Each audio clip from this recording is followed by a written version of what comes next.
नारद जी ने कहा कि देखिए ऐसा है कि वो तो भक्ति है। भक्ति यदि भागवत की कथा सुन ले तो इसमें भक्ति भागवत की कथा सुनने के बाद मुक्त हो जाए तो कोई आश्चर्य नहीं है। हाँ, यदि कोई पापी व्यक्ति हो, भगवान की कथा कोई सुन लिया हो, मुक्त भया हो, ऐसा कोई प्रसंग सुनाइए। या कोई जीवन भर पाप किया हो, पाप करते करते करते करते जीवन बीत गया, मर गया, भयंकर प्रेत बन गया, फिर उसके लिए कोई व्यक्ति भागवत सुना हो, मुक्त हुआ हो, क्या ऐसा कोई प्रसंग है?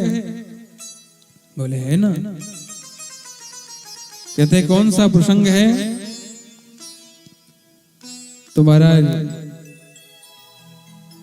आत्मदेव पंडित जी और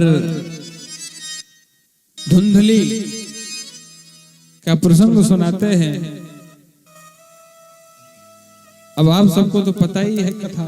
धुंधकारी का तो चरित्र लोग सभी जानते ही होंगे। आप प्राय धुंधकारी की कथा तो सबको ही पता होती है। क्यों पता तो होगी ना भैया।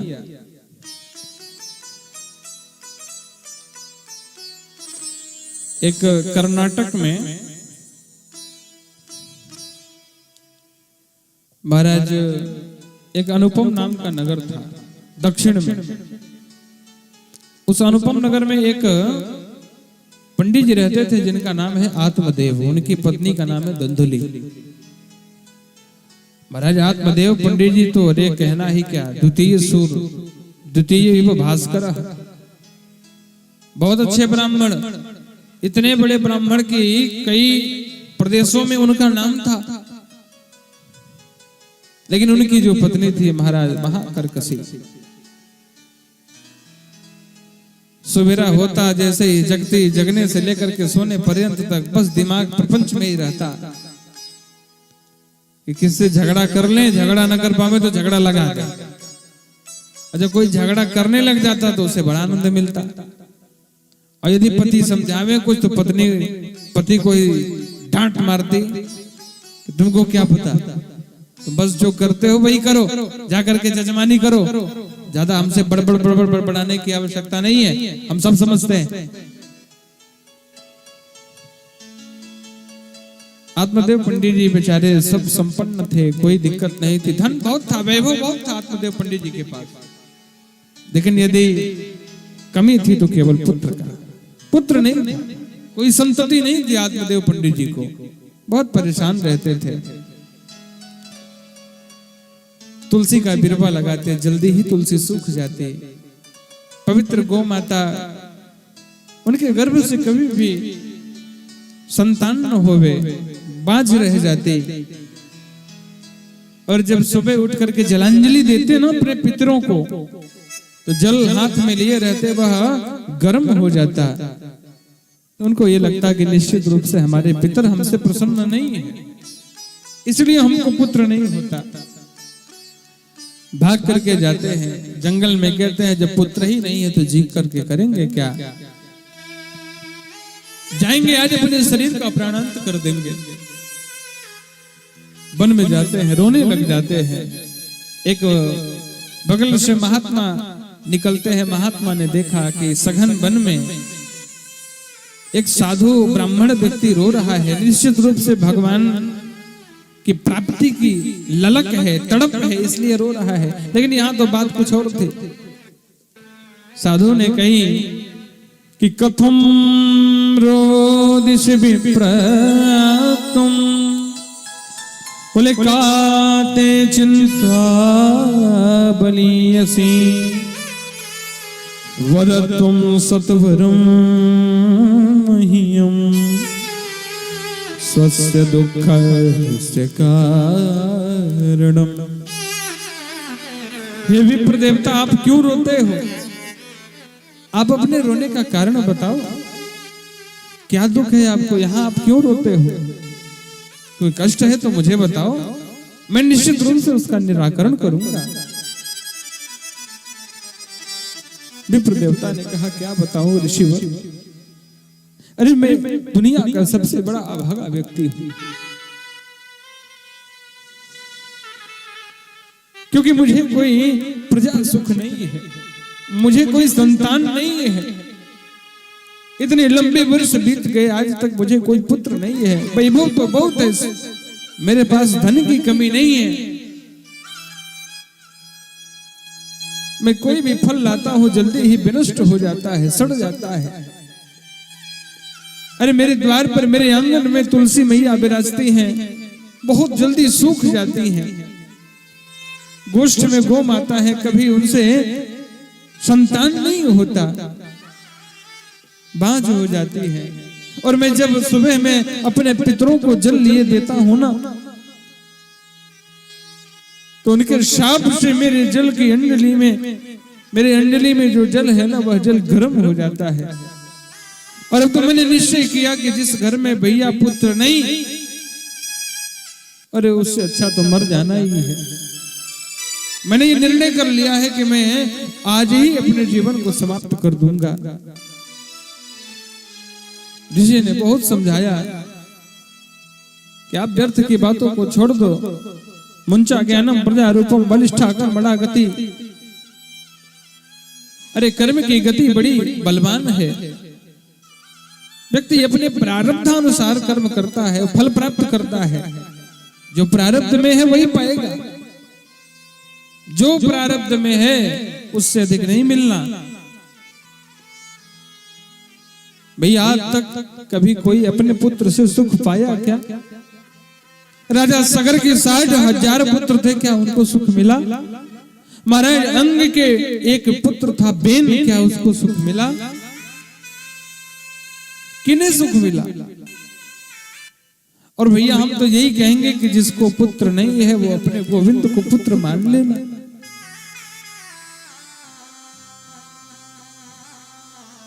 आप सुखी रहेंगे। आत्मदेव पंडित जी चरणों में गिर करके रोने लगे, बोले महाराज यदि आप मुझे पुत्र का आशीर्वाद नहीं देते हैं तो मैं आपके चरणों में अपना सिर पटक करके मर जाऊंगा, ब्रह्म हत्या और लगेगी आपको। संत ने कहा ये तो बड़ी विचित्र बात हो गई है।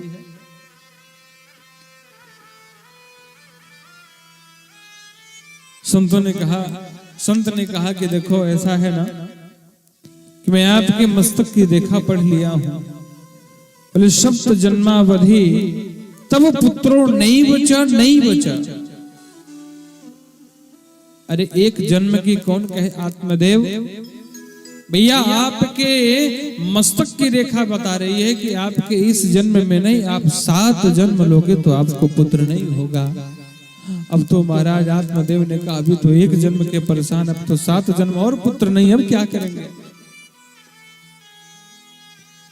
बोला महाराज आप संत हैं, यदि संत किसी पर कृपा कर दें तो भगवंत मिल जाए, मैं तो पुत्र की याचना कर रहा हूं।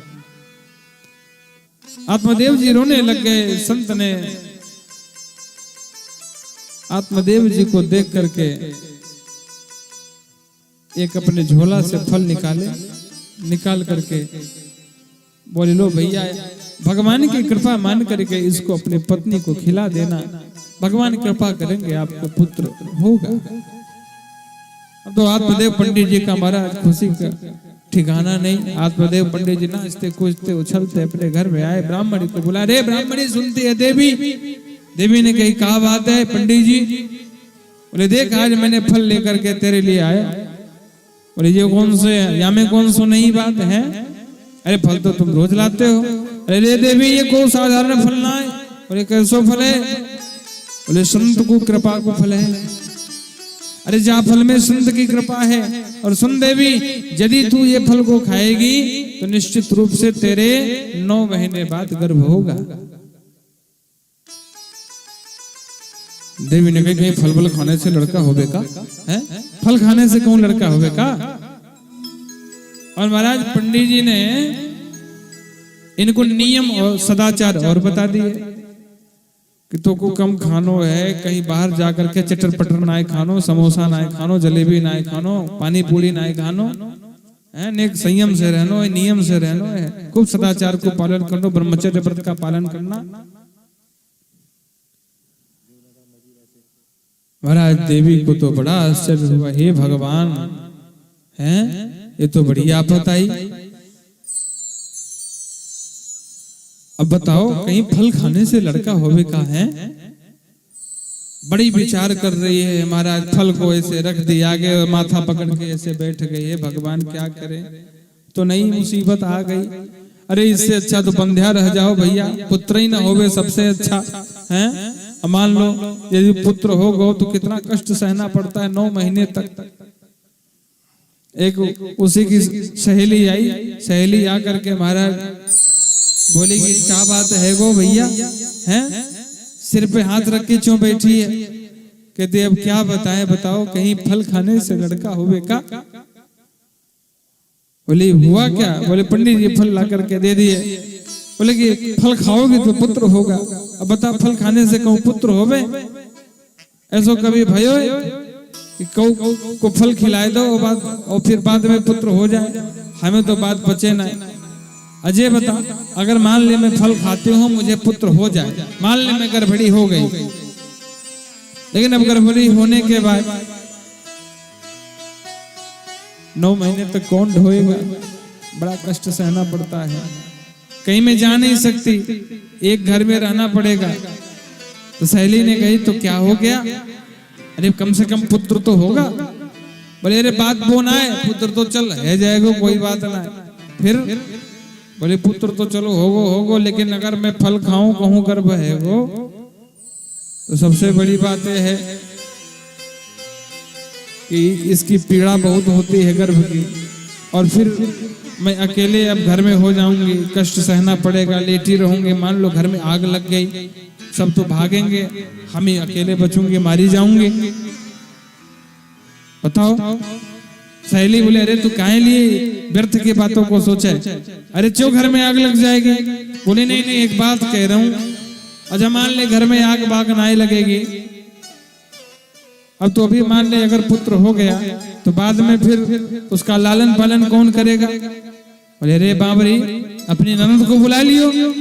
बोले अरे बाप रे बाप, बाकू नाम मत लो, वो माँ चुट्टी अगर आए गई तो जो कुछ बचा खुचा धन है वो भी ले जाएगी अपने घर, और उसको तो बुलाने ही नहीं।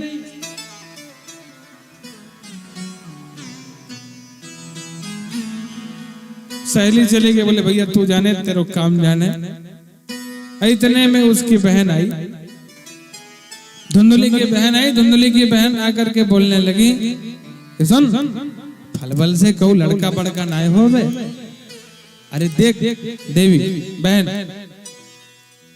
तेरे पास धन बहुत है लेकिन खाने वाला कोई नहीं, मेरे पास खाने वाले बहुत हैं लेकिन धन नहीं है। तो सुन अब की बार मुझे गर्व है, और जब मेरा पुत्र होगा ना तो धीरे से मैं लाऊंगी, तुझे दे जाऊंगी, और तू मेरे पति को धन दे देना तो उसका मुंह बंद हो जाएगा। मैं कह दूंगी कि मेरा नष्ट हो गया, तू कह देना मेरे पुत्र होएगा।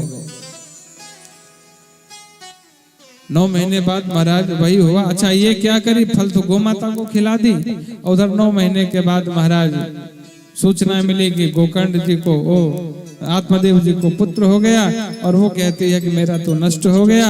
और फिर कुछ दिन बाद कहती है कि मेरे स्तनों में दूध ही नहीं है, तो अपने पति से कहती है कहो तो अपनी बहन को बुला लो, क्योंकि उसके भी पुत्र था, पुत्र उसका नष्ट हो गया, तो आकर के दूध पिला जाएगी और मेरा काम वाम भी कर जाएगी। पति तो बहुत प्रसन्न, बोले तू देवी जो करे सो करे। नाम आगे रखा गया उसका धुंधकारी, धुंधली नाम था। अब आत्मदेव पंडित जी ने कही कि ने अपने पुत्र को नाम रखूंगा परमात्मा देव।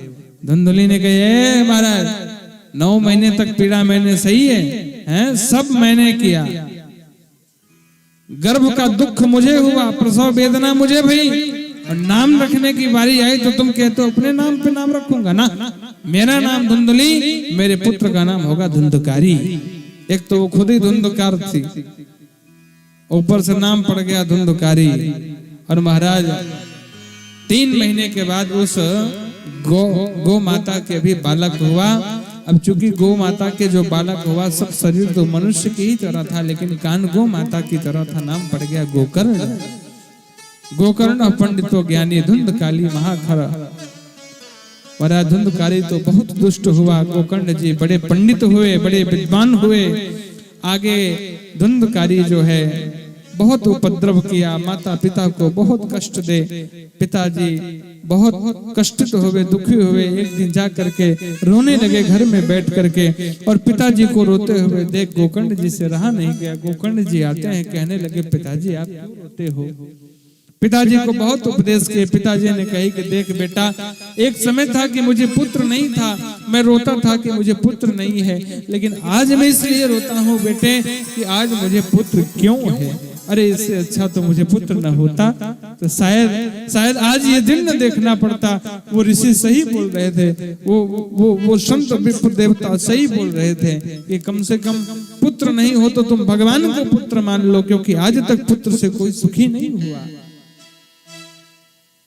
बहुत उपदेश किए गोकर्ण जी। बाद में इनको वैराग्य हो गया, भगवान के भागवत का दिव्य रसास्वादन करते हैं, भगवत प्राप्ति हो जाती है। इधर धुंधकारी अपने माँ धुंधली को मारता पीटता, माँ रात्रि में कुएं न पाते, कुएं में गिर जाती है, मर जाती है। अब तो गोकर्ण जी भी चले जाते हैं तीर्थ यात्रा को, और महाराज परम स्वतंत्र न सिर पर कोई। ये तो परम स्वतंत्र हो गया धुंधकारी, और इतना स्वतंत्र हुआ कि चोरी डकैती तो करता ही था, वेश्यागमन करता ही था। अब तो जब घर में कोई रहा नहीं तो सबको वेश्याओं को पकड़ लाया घर में। बोले अब तो कोई बात ना है, तू मेरे ही संग रहे और मैं तेरे लिए अपना बढ़िया से व्यवस्था करूंगा, जाऊंगा कमा करके लाऊंगा। कमाना क्या है, चोरी करता डकैती करता। एक दिन गया राजा के यहाँ, महाराज चोरी करी, और जैसे ही उस वेश्याओं ने पूछा कि इतना ज्यादा धन कहाँ मिला, तो उसने कहा कि अरे चुप करे देवी, आज राजा के यहाँ हाथ मार करके आया हूँ। उन देवियों ने, वेश्याओं ने तत्क्षण विवेक का प्रयोग किया। बोले यदि राजा ढूंढवाएंगे, ढूंढेंगे, और यदि ये पकड़ा गया तो साथ में हम भी पकड़ी जाऊंगी, और ये मारा गया तो मुझे भी राजा छोड़ेंगे नहीं। तो रात में सोते सोते उसको बांध करके गला घोंट घोंट करके मारने लगे। जब नहीं मरा तो महाराज अंगार को, जलते हुए अंगारे को ला करके उसके मुख में डाला, और डाल करके मार डाली, और उसी के घर में खोद करके वहीं दफनाई, और सब धन लेकर के चंपत हो गई। और फिर ये जो धुंधकारी थे महाराज भयंकर प्रेत बने, भयंकर प्रेत बने। और प्रेत बनने के बाद महाराज लगे सब घर को, सब ग्रामीण वासियों को परेशान करने। कुछ लोग गए थे तीर्थ यात्रा करने, तो मार्ग में गोकर्ण जी मिलते हैं। गोकर्ण जी से कहते हैं भैया आजकल धुंधकारी प्रेत बन गया है। गोकर्ण जी ने कहा हुआ कैसे? बोले भैया वेश्यागमन करता था, वेश्याओं ने ही उसको मार डाला, मुख में अंगार रख करके मार डाला, और उसी के घर में उसको गाड़ करके चली गई। आज वो प्रेत बन करके पूरे ग्राम वासियों को परेशान करता है। और महाराज गोकर्ण जी ने गया में जाकर के विधि पूर्वक श्राद्ध किया है, और तर्पण करते हैं। आते हैं अपने आंगन में बैठते हैं, और जैसे ही आते हैं तो देखते हैं महाराज धुंधकारी बहुत परेशान करता है। कभी बाघ के रूप में, कभी अग्नि के रूप में, कभी भालू के रूप में, कभी गीदड़ के रूप में, कभी भैंसे के रूप में, अनेक रूप बना करके आता। तो तुरंत ये गोकर्ण जी समझ गए कि निश्चित रूप से ये कोई न कोई भटका हुआ प्रेत है। तुरंत अंजलि में जल लिए और एक जल का छींटा दिए, और उस जीव में से ही धुंधकारी मनुष्य का शरीर लेकर के प्रकट हो गया। कहता हम भ्राता त्वदीयोस्मि धुंधकारी नामतः। कहता भैया मैं आपका बड़ा भाई धुंधकारी, मैं बहुत दुखी हूँ, आप कृपा पूर्वक कुछ ऐसा करो ना जिससे मुझे इस भयंकर प्रेत यातना से मुक्ति मिले। महाराज प्रेतों को बहुत जलन होता है, बहुत जलन होता है। प्रेत किसी का शरीर खोजते हैं, जब शरीर मिलता है तो उस शरीर में जाते हैं प्रेत, और शरीर में जाने के बाद फिर उसी शरीर का आहार ग्रहण करते हैं। उसी शरीर में जा करके प्रेत कभी भी वायु के रूप में रहते हैं, और उनका स्थान एक ही है, वो वृक्षों में रहते हैं। बोला भैया मुझे बहुत जलन हो रही है, मैं एकदम जल रहा हूं, बहुत पीड़ा है, आप मुझे कैसे भी करके इससे मुक्त करो, क्योंकि एकदम मैं जला जा रहा हूं, मेरा शरीर फटा जा रहा है। गोकर्ण जी ने कहा कि कोई बात नहीं, रात किसी तरह व्यतीत करो, सुबेरा में सुबह होते होते मैं कुछ न कुछ उपाय करता हूं। और जैसे ही सुबेरा हुआ, महाराज सूर्य भगवान के गति को स्तंभित कर दिए और भगवान सूर्य ने कहा कि श्रीमद् भागवत कथा का सप्ताह क्रम का अनुष्ठान करो भैया, और श्रीमद् भागवत के अनुष्ठान करने से निश्चित रूप से धुंधकारी मुक्त होगा। श्रीमद् भागवत का अनुष्ठान हुआ और अनुष्ठान होते ही 7वें दिन में, चूंकि बांस की ग्रंथि थी और उसी ग्रंथि में आकर के वो बैठा था, 7 ग्रंथियां थी बांस में। अब चूंकि वायु के रूप में था, तो जब जब आकर के बैठता तो वायु उड़ा जाती, तो फिर ये आकर के बांस रखा था व्यास पीठ के बगल में, तो बांस में ही आकर के बैठता है धुंधकारी। और बांस में 7 ग्रंथियां थी, एक एक दिन में एक एक ग्रंथि फटती चली गई और 7 दिन में 7 ग्रंथियां फट गई महाराज। और धुंधकारी के लिए तो भगवान के पार्षद विमान लेकर के आते हैं, और जैसे ही विमान को सब ग्रामवासी देखते हैं महाराज, धुंधकारी तो भयंकर प्रेत योनि से मुक्त हो गया और भगवान के सारूप्य मुक्ति को प्राप्त किया। भगवान के जैसे पार्षद होते हैं ना 4 भुजाओं वाले, ऐसे ही ये भी बढ़िया चमकीला वस्त्र धारण करके 4 भुजाओं में शंख चक्र गदा आदि लेकर के, और महाराज मयूर वृक्ष धारण किए हुए, बढ़िया तुलसी की सुगंधित माला धारण किए हुए सबके सामने प्रकट होकर के और महाराज गोकर्ण जी की स्तुति करता है। कहता भैया मैं तो धन्य हो गया, क्योंकि आपने आज मुझे श्रीमद् भागवत कथा सुना करके मुक्ति प्रदान करा दी। ये श्रीमद् भागवत कथा है। और महाराज धन्या भागवती वार्ता प्रेत पीड़ा विनाशिनी, सप्ताहोपि तथा धन्यः कृष्ण लोक प्रदाः। धन्य है ऐसी श्रीमद् भागवत कथा जो प्रेत पीड़ा को भी हर ले। कोई जीवन भर पाप करे और पाप करने के बाद यदि भागवत सुन ले तो उसकी सहज मुक्ति होती है, और प्रेत बन जाए तो बोले अभी धुंधकारी की मुक्ति भई ना, तो कैसा भी जीव हो। अरे महाराज कहां तक कहें, जीव के अंदर पाप करने का उतना सामर्थ्य नहीं है। जीवन भर पाप करे, जीवन भर हर क्षण पाप करे, जीव के अंदर पाप करने की उतनी सामर्थ्य नहीं है जितना भगवान का नाम पाप को तारने का सामर्थ्य रखता है। बहुत बड़ी कृपा है भागवत जी की।